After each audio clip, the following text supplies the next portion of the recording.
First thing we need to understand is children only come through you, they don't come from you. They're not your property to be conducted whichever way you feel fit. No, they are not.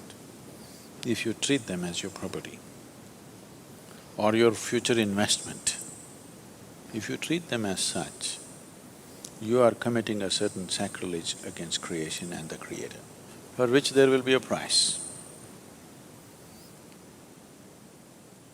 Simply it'll come in the form of life, or maybe it'll come in the form of your children, the price. Yes, it'll be very unfortunate to see that. I'm saying this, a very cruel thing to say to any parent, but I'm saying this because it's a very cruel thing to parent a child. The child doesn't need that.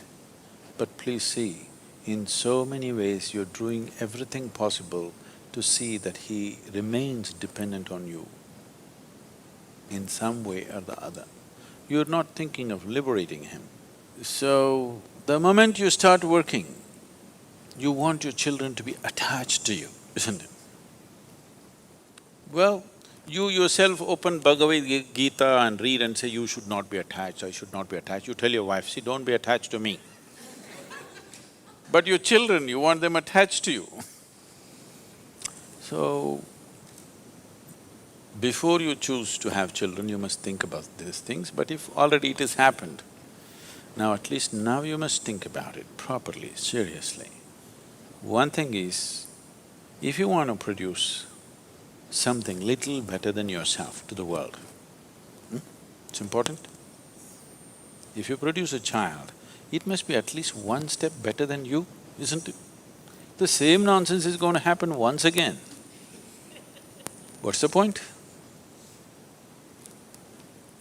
So something better than you has to happen means the first and most fundamental thing is, you are 100% straight.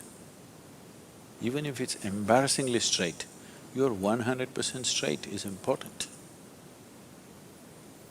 This is something very hard for most parents because that's the only place where they get to boss around. They have a committed audience in their children. Wherever else they speak, nobody will listen to them. Children till they become 12 years of age, 13 is dangerous.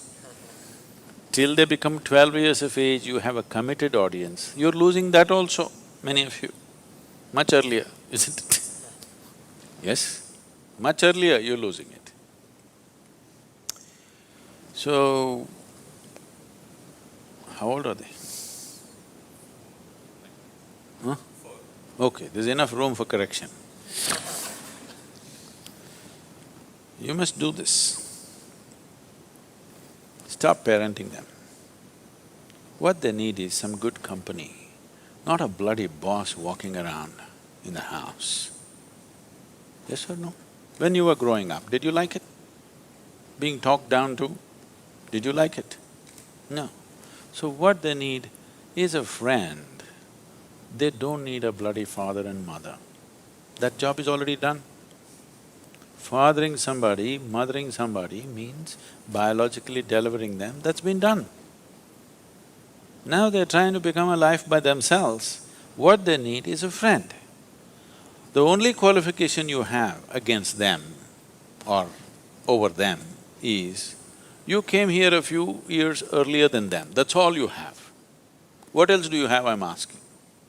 Are you sure you're more intelligent than your child? Are you sure? Huh?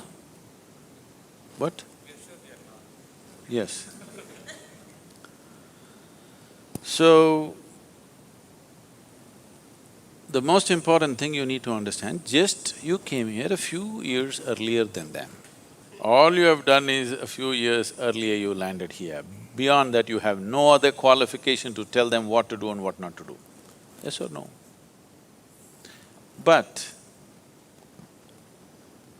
the other consideration is, if you don't tell them, somebody else unqualified advice on the street will happen.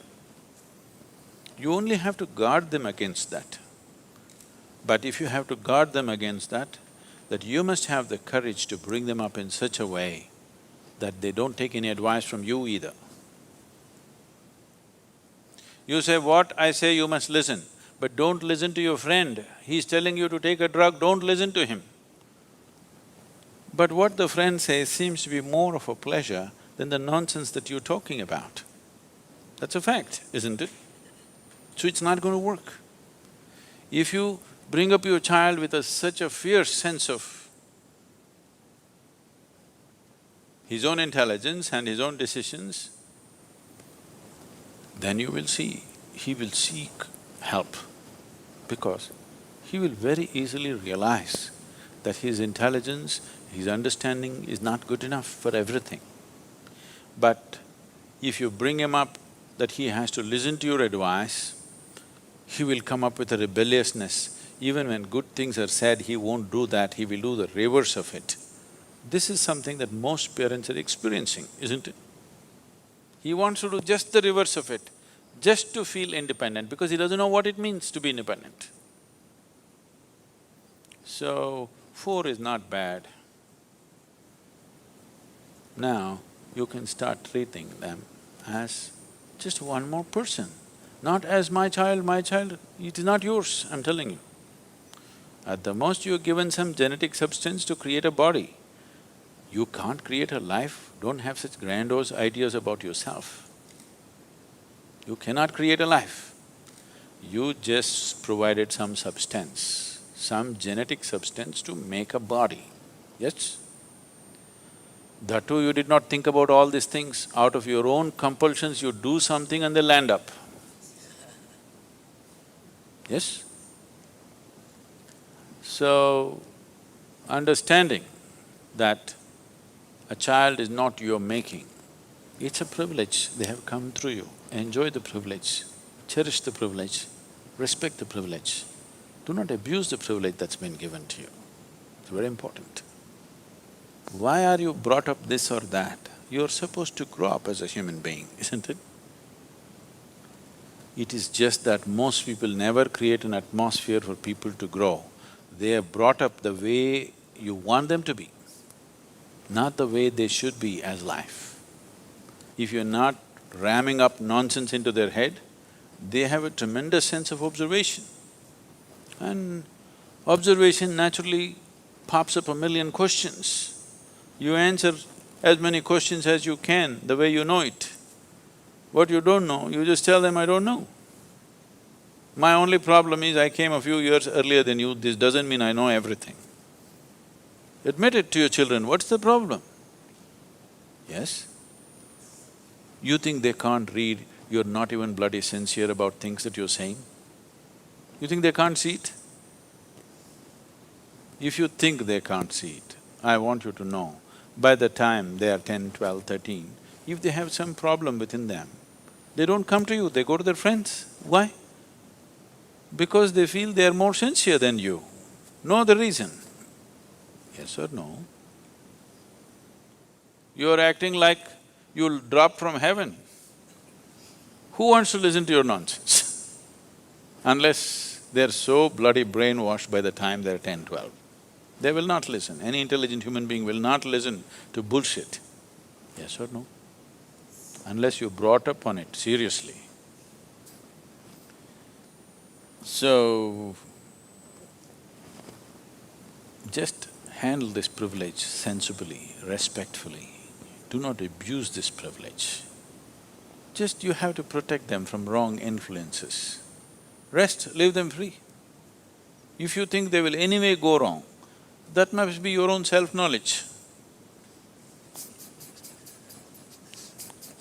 You are so sure of yourself, my children bound to go wrong. Just protect them from… you have to protect them a little bit from wrong influences.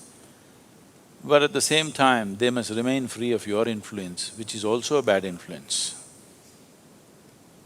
I'm saying, if you show that what you're doing is of real worth and you're willing to invest your life in that, why would your children not invest their life in it? If you don't show that commitment, if you do not show that involvement with life and you're expecting them to become wonderful whatever, No, it will not happen. And they don't listen to what rubbish you say, they're observing what you do and how you are, isn't it? So if you want to raise children, please raise yourself. Don't worry about the children. Just raise yourself into a wonderful human being, make yourself that. It will reflect. It cannot go wrong.